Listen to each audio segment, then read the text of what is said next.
Pouco a pouco, o Conselho de Paz proposto pelo Trump vai ganhando forma e países como Israel, Belarus, Azerbaijão, Paraguai e Argentina já confirmam a sua presença. A grande questão e mais importante é que, apesar das falas do Trump garantindo que o Brasil foi convidado para o Conselho de Paz e seria um membro muito importante, principalmente para a resolução da questão palestina, o Brasil dá mostras que não vai aceitar a proposta do Trump, inclusive colocando uma série de críticas no dia de ontem, com Lula alegando que o Trump está querendo governar o mundo por meio das suas redes sociais e alegando que, apesar do Trump ter colocado tarifas contra o Brasil, ele não vai ficar chorando e vai ficar buscando alternativas. Será que o Brasil se posiciona corretamente em não fazer parte desse conselho? Se vocês querem ter um pouco mais sobre esses assuntos, e muito mais também sobre geografia, geopolítica, atualidades, política, polêmicas, enfim. Tudo para você se manter sempre bem atualizado. Já se inscreve no canal, deixa o like e compartilha esse vídeo, que o professor Ricardo conta muito com a sua ajuda. Belezinha? Então bora lá pro vídeo, pessoal. Seguinte. Como eu trouxe para vocês na introdução, o Conselho de Paz, eu vou dar um breve aqui relato, né, porque já falamos em vídeos passados sobre o assunto, mas só para quem caiu aqui de paraquedas no nosso canal, o Trump, ele formou esse Conselho de Paz para ser uma espécie de órgão que vai comandar o governo tecnocrata provisório durante o período de transição para a paz na faixa de Gaza. Esse governo tecnocrata de palestinos, ele foi escolhido pelo governo americano e esse Conselho de Paz também foi indicado por figuras próximas ao Trump. Seja o genro do Trump, o Steve Witkoff, o Marco Rubio, o Tony Blair, o próprio Trump, que vai ser o presidente vitalício, né? Até ele indicar um sucessor desse Conselho de Paz. Só que a própria ideia, e não sou eu que estou falando, é o Trump que está falando, é que esse organismo vai ser uma alternativa à ONU. Quando foi perguntado sobre o Conselho de Paz ser uma alternativa à ONU, ele deixou muito claro. Ele falou assim, ó: bom, talvez eu queira. A ONU não tem sido muito útil no passado recente. Sou um grande fã do potencial da ONU, mas ela nunca explorou ele totalmente. A ONU deveria ter deveria ter resolvido todas as guerras que eu resolvi. Eu nunca sequer pensei em recorrer a ela. Acho que devemos deixar sim a ONU continuar porque eu acredito demais nela. Mas nesse momento, talvez o Conselho de Paz faça mais sentido. O grande problema é que esse Conselho de Paz, ele foi pensado unilateralmente pelo Trump. Ele indicou os países que estão fazendo parte desse conselho e estabeleceu as regras. Por exemplo, os países que farão parte, eles terão um caráter consultivo, mas quem vai adotar as decisões finais é o presidente americano, alegando que como ele conseguiu fazer ou promover 8 pazes ali pelo mundo, ele teria essa incumbência de promover a estabilidade e a paz mundial. Inicialmente na faixa de Gaza, depois na guerra Rússia-Ucrânia, depois em outros conflitos internacionais. Pelo que nós vimos, inclusive a Bloomberg divulgou um mapa bem interessante com os países que foram convidados segundo as suas investigações, a gente fala de países bem relevantes. A China foi convidada, a Índia foi convidada, a Rússia foi convidada, a União Europeia foi convidada, o Brasil foi convidado, enfim, né? Países relevantes foram convidados.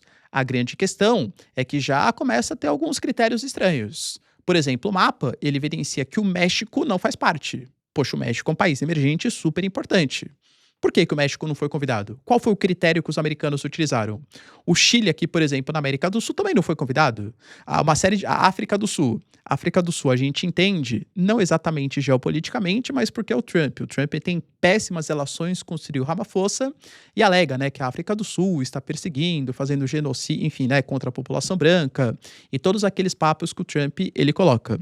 Outro ponto, a gente fala, por exemplo, desses países, eventualmente a China e a Índia, que vão participar, vão aceitar submeter, então, as ordens do Trump? Porque o Trump ele é o presidente vitalício e vai indicar o sucessor. Ele fala que ele teria até capacidade de expulsar o membro, a não ser que 2/3 dos países vetassem essa possível expulsão.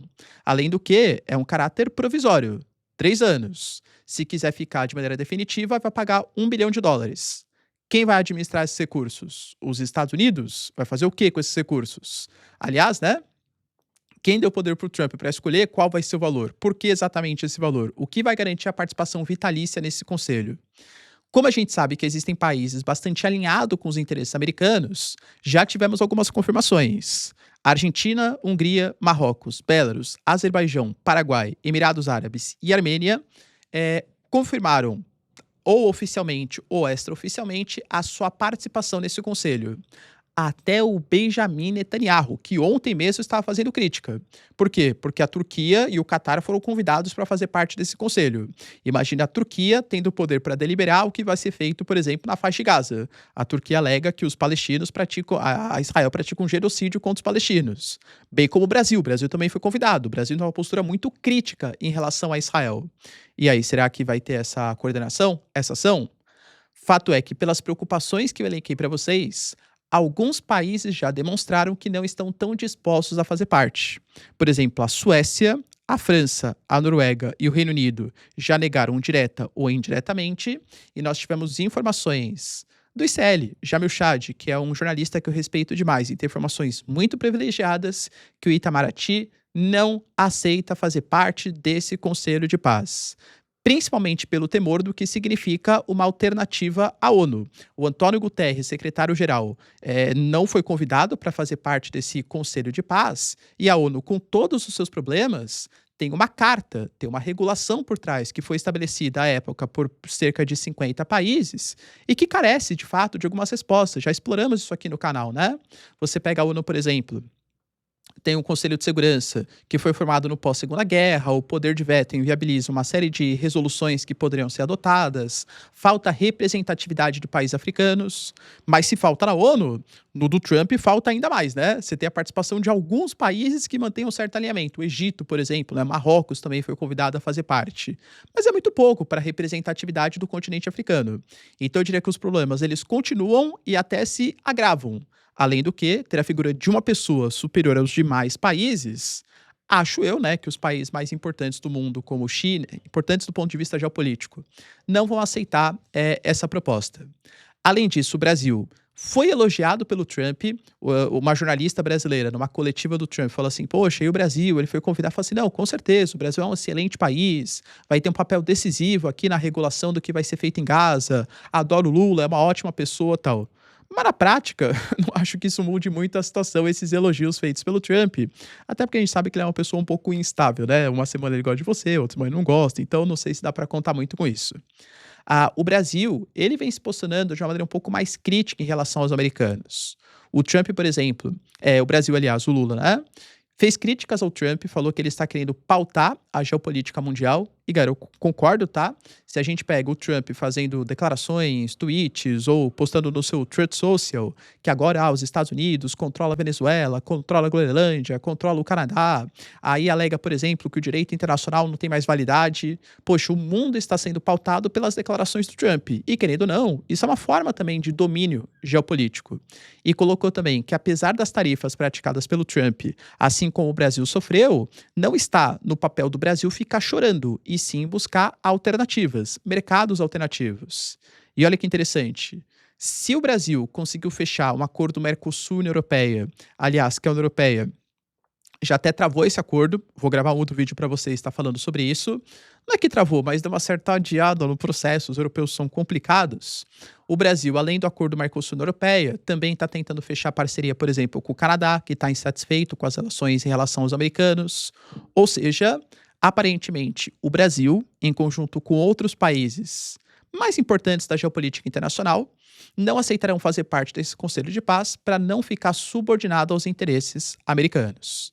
Professor, e pode vir retaliações em relação a isso? Claro que pode. O Trump ele anunciou taxar em 200% o Macron, porque o Macron deu indícios que a França não faria parte desse Conselho de Paz. Pode também taxar o Brasil. Por isso, acho que o Brasil não vai aceitar, mas não vai ficar dando grandes declarações. Ah, não vou aceitar, é um absurdo, está querendo deslegitimar a ONU, porque junto ao Brasil, creio eu que vários outros países também não vão aceitar. O Brasil não deve aceitar, mas também sem grandes alardes, né? E você, cara, o que você pensa? O Brasil tá certo em recusar a participação no Conselho de Paz? Deixa aí nos comentários, quero saber sua opinião. No mais, se vocês curtiram o vídeo, tamo junto, beijos, abraços e tchau, tchau.